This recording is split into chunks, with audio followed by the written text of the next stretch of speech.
Now let's take a look at the preconfigurations with beveled corners. For this, I am preparing a cabinet with a width of 1500 mm, creating a double-click on the cabinet, and switching to the Preconfigurations tab.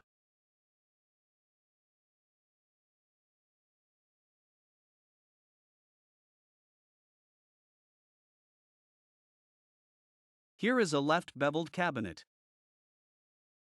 I click on the image here, and I have the option to enter the bevel measurements individually. Let's just enter 100 empty 100 here, and 100 empty 100 on the right side as well, and the number of parts vertically ultimately determines the number of fronts here at the front.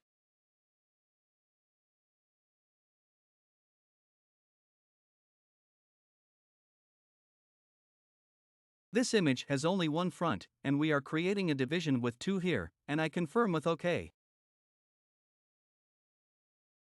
Now a value is set that represents the front thickness.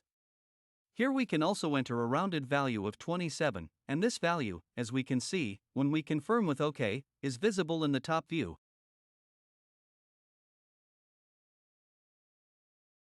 This is the required value to have a flush finish with this beveled corner.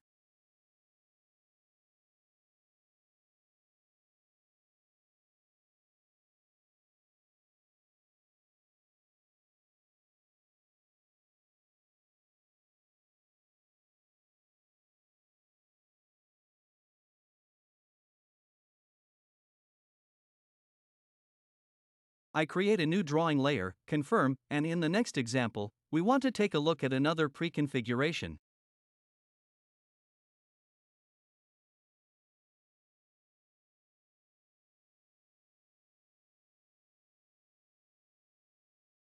For this, we again use a cabinet, double-click on it, or switch to Configure Cabinet.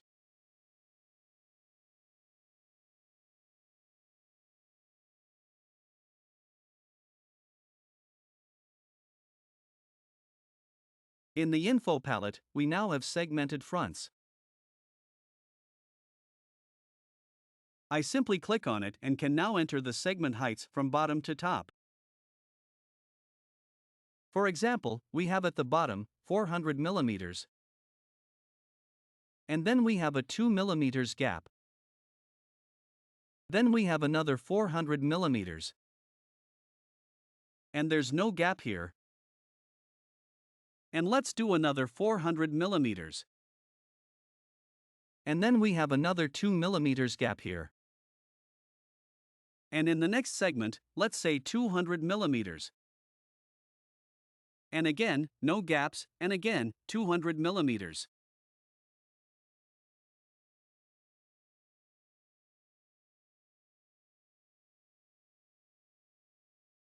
I confirm with OK and see the result in front right top.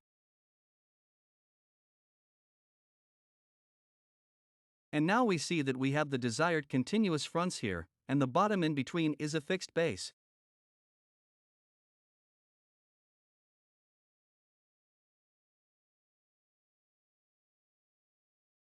Over this bottom in between, a door is placed.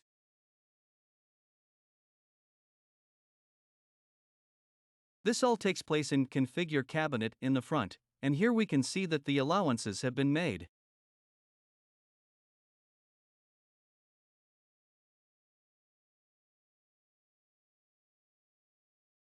If I merge the lower door with the lower segment, it would only be necessary to enter a 0 in the lower segment allocation and also enter a 0 in the next segment, and then these segments would be merged because there is no gap there.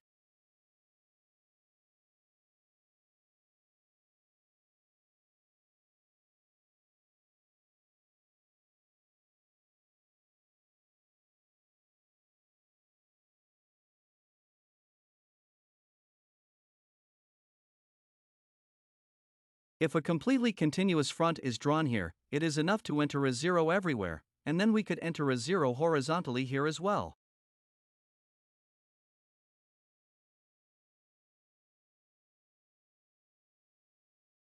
That would result in a continuous front being created here.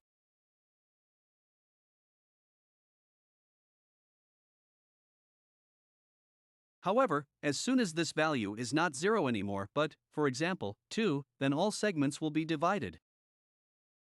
In order to generate different gaps for each segment, we have the possibility here to work with preconfigurations, which ultimately affect the parameters here, horizontal gap and then allowance bottom/top in the segment.